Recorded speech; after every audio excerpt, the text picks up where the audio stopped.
Hola a todos. En esta presentación voy a explicar el estudio de las proteínas de membrana de los eritrocitos utilizando la técnica de electroforesis en gel de poliacrilamida, también conocida como SDS-PAGE, que ustedes ya la conocen. Esta práctica forma parte del módulo de biología celular y nos va a permitir comprender cómo se organiza la membrana del glóbulo rojo, qué proteínas la componen, cómo éstas contribuyen a su estructura y la función. A lo largo de la exposición voy a ir tratando de conectar un poco la teoría con los procedimientos que vamos a llevar a cabo en el laboratorio. El objetivo general es el de visualizar estas proteínas que componen la membrana del eritrocito mediante electroforesis en gel. Dentro de los objetivos específicos tenemos aislar las proteínas de membrana por agentes surfactantes, que son moléculas que pueden romper la bicapa lipídica sin destruir completamente las proteínas. El segundo objetivo va a ser separar las proteínas de membrana de los eritrocitos mediante electroforesis en gel de poliacrilamida. Y por último, manifestar interés y cooperar en las actividades del grupo. Entonces, antes de entrar en detalle sobre los eritrocitos, es importante recordar la composición general de la sangre. La sangre está formada por plasma, que es la parte líquida que vemos acá arriba. Esa parte líquida contiene a los iones, proteínas que ustedes ya estudiaron en bioquímica. Y también tenemos otra parte que está constituido por los elementos formes. Y esos elementos formes constituyen los eritrocitos, son los glóbulos rojos, que son las células más abundantes que representan aproximadamente el 99% de los elementos formes. También le tenemos a los glóbulos blancos y a las plaquetas. Pero en esta práctica especialmente vamos a estar trabajando con los glóbulos rojos, que son los responsables del transporte de oxígeno y el dióxido de carbono, y por eso su estructura es tan especializada. Entonces acá le podemos observar al glóbulo rojo desde una vista lateral y una vista eh, superior. El eritrocito tiene una forma bicóncava. ¿Y qué quiere decir esto? Que es más delgado en el centro y más grueso en los bordes. Esta forma no es casual, aumenta la superficie del intercambio gaseoso y permite que la célula se pueda deformar para pasar por capilares que son súper pequeños. Además, los eritrocitos es importante que recuerden que no tienen núcleo y también no tienen muchos de los organelos que normalmente tiene una célula. Entonces hace que pueda maximizar el espacio disponible para la hemoglobina, que va a ser la proteína que me va a poder ayudar a transportar ese oxígeno. Em, Hay que tener en cuenta que como no tiene núcleo, ya no puede sintetizar proteínas. Entonces son las proteínas que tienen de una vez que sale el núcleo, son esas proteínas las que tienen que tener por el resto de sus días. Normalmente en promedio un eritrocito eh, vive hasta su destrucción 120 días. Bueno, la membrana de eritrocito, por ende, tiene que ser una estructura altamente especializada. eh, Está formada por tres componentes principales. En primer lugar, el glicocálix, que es una capa rica en carbohidratos que participa en el reconocimiento celular y en la protección de la célula. Segundo, la bicapa lipídica, donde se insertan proteínas integrales que cumplen funciones de transporte y anclaje. Y en tercero, el citoesqueleto membranal, que es una red de proteínas periféricas que le da soporte mecánico a la célula. Y esa interacción entre estas tres capas es esencial para mantener la forma y la flexibilidad del eritrocito, que como dijimos, tiene que estar moviéndose continuamente en la sangre para llevar el oxígeno. Bueno, ahora centrándonos en las proteínas de membrana, se dividen en dos grandes grupos. Una que son las proteínas integrales, que son las que pueden Son las que atraviesan la bicapa lipídica y están firmemente unidas a esta bicapa. Ejemplos importantes son la banda 3, las glucoforinas, el transportador GLUT1. Por otro lado, le tenemos a las proteínas periféricas, que como el nombre lo dice, son proteínas que se encuentran en la periferia, que no atraviesan la membrana, sino que se asocian a la superficie interna. Entre ellas encontramos a la espectrina, a la proteína 4.1, a la anquirina, y estas son proteínas que forman el citoesqueleto y son fundamentales para la estabilidad mecánica del eritrocito. Cuando trabajemos y estudiemos la proteína membrana van a escuchar mucho esto, ¿verdad? De banda 3, banda 4.1. Bueno, ¿dónde salen estos números? Es el orden en la que aparecen en un gel de poliacrilamida. Si nosotros la proteína, y ustedes lo van a hacer en el laboratorio, hacen la extracción y ven en un gel, ustedes van a observar diferentes bandas. Se van a distribuir estas proteínas en diferentes bandas. Y vamos a estar contando del 1 al 8, de arriba abajo. Acá arriba vamos a tener esas proteínas que tienen un mayor peso molecular, por eso migran menos. Entonces, de ahí vienen los nombres de los números, gamma 3, proteína 4.1. Y ahora vamos a hablar un poquito de cada una de estas proteínas.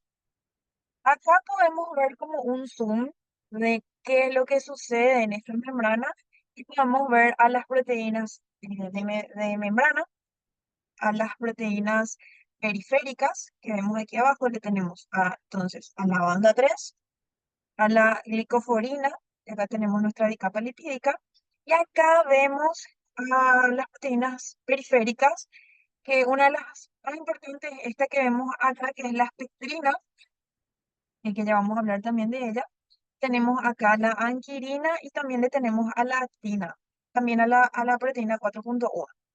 Ahora, comenzamos entonces hablando de la banda 3, o también llamada canal aniónico. La banda 3 es la proteína integral más abundante de la membrana del eritrocito y tiene dos funciones principales. Primero, actúa como canal aniónico, permitiendo el intercambio de cloro y bicarbonato, un proceso que es esencial para el transporte del CO2. Segundo, sirve como punto de anclaje para el citoesqueleto, ya que esta va a interactuar con la anquirina. Además, esta porción glucosilada que vemos aquí arriba contribuye a la antigenicidad de los grupos sanguíneos. Ahora, pasando a la otra proteína transmembrana, a las glucoforinas, podemos ver que estas son proteínas integrales ricas también en carbohidratos y ácido siálico, lo que le va a conferir una carga negativa a los eritrocitos. Y esta carga es súper, súper importante para poder evitar que estos se adhieran entre sí, porque va a ser súper peligroso que estos eritrocitos se junten entre sí, imagínense, dentro de una vena. Entonces, existen cuatro tipos, A, B, C y D. Y es la glucoforina C, es la que es la más relevante porque participa en la unión del citoesqueleto a la membrana. También tenemos otras proteínas, además de la banda 3 y la glucoforina, podemos tener las proteínas RH, que están relacionadas con el flujo de iones y con los grupos sanguíneos, las ATPasas, que regulan el transporte activo de sodio, potasio, calcio y magnesio.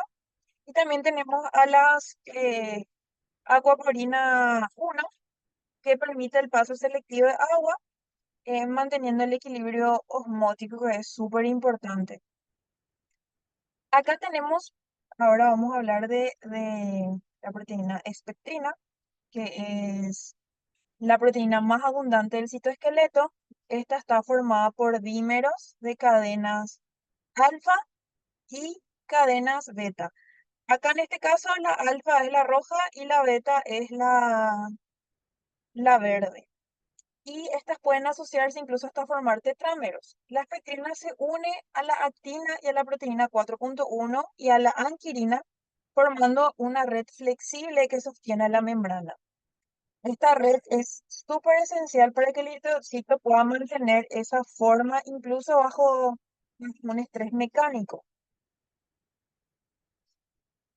Entonces, acá vemos a la glicoporina, la banda 3 y acá vemos a la escritina que recién la hablamos. Y es la, la beta la que interactúa con las otras proteínas. Ahora pasamos a la proteína 4.1 que estabiliza la unión entre la pectina y la actina, reforzando la estructura del citoesqueleto. Eh, Tenemos también a la anquirina que va a actuar como un puente entre la espectrina y la banda 3, conectando el citoesqueleto con la bicapa lipídica. Tenemos también otras proteínas como la demantina, la leucina, eh, la tropomiosina, la palidina, que regulan la organización y la dinámica del citoesqueleto, asegurando que la membrana sea resistente, pero también pueda ser flexible. Entonces, aquí vemos al conjunto de esas proteínas eh, y podemos destacar que el citoesqueleto del eritrocito es esencial para mantener su forma bicóncava y esa capacidad que tiene de poder deformarse y atravesar lugares muy finos como son los capilares. Si alguna de estas proteínas es defectuosa, la membrana va a perder estabilidad y el eritrocito va a adoptar formas anormales como son los esferocitos. Y esto puede provocar, por ejemplo, patologías como la anemia hemolítica, ya que los eritrocitos deformes se destruyen más fácilmente en el vaso. Ahora, pasando un poco ya al procedimiento de la práctica, que podemos dividir en tres etapas. La primera, la toma de muestra, la extracción de proteínas de membrana y la separación de estas proteínas mediante SS-PECH. Cada una de estas etapas se requiere mucha precisión, cuidado, porque acuérdense que vamos a estar trabajando con proteínas. Entonces, para la toma de muestra, eh, lo primero que hay que hacer es con un torniquete ajustar el brazo para poder sentir la vena del compañero. Luego hay que limpiar esa zona, hay que desinfectar la zona, realizar la punción, soltar el torniquete y tomar la sangre de una manera adecuada.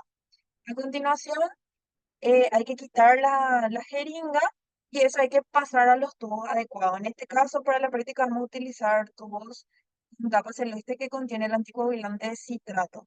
Pero acá podemos ver que existen diferentes anticoagulantes y esto normalmente en la práctica clínica, cada uno se utiliza para hacer determinaciones específicas. Por ejemplo, la etapa lila se utiliza para hacer normalmente el hemograma, en la etapa roja que normalmente se utiliza para hacer la química, y en la etapa celeste que el que vamos a usar ahora es generalmente el que utilizamos para hacer el coagulograma.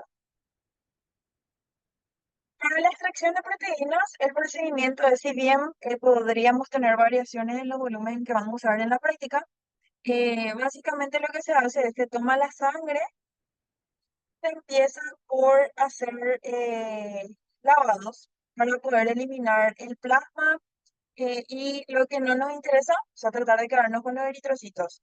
Entonces, agregamos el buffer sulfato salino, un pH 7.4, empezamos a hacer centrifugaciones y repetimos este proceso para poder eliminar eh, todo el plasma. Pero hay que aspirar la capa leucocitaria que vamos a ver cómo se forma. Y el siguiente paso es hacer la lisis. Una vez que nosotros ya nos quedamos con los eritrocitos, lo que vamos a hacer es lisar esos eritrocitos con una solución hipotónica. Entonces eso va a hacer que se pueda liberar la hemoglobina y eso vamos a centrifugar y así las membranas son removidas y lavadas repetidamente en buffer de lisis hasta que el sobrenadante esté limpio, libre de hemoglobina. Y eso vamos a guardar. Hasta acá vamos a hacer nosotros en la primera parte. Lo siguiente que vamos a hacer ya en la siguiente clase es el gel de poliacrilamida, que ustedes también ya lo conocen. Y lo que esperamos obtener es un patrón similar a esto. Entonces, Esta red filamentosa de proteínas, también conocido como esqueleto de membrana, juega un papel importante al mantener la forma del eritrocito y al regular la deformabilidad y estabilidad mecánica. Cualquier cambio en estas proteínas afecta la estructura del eritrocito. Por ejemplo, si la espectrina es defectuosa, se produce anemia hemolítica, como ya lo mencioné. Pues los glóbulos rojos tienen forma esférica y son relativamente frágiles. Y la severidad de la anemia dependerá del grado de defectuosidad de la espectrina. Muchas gracias por la atención.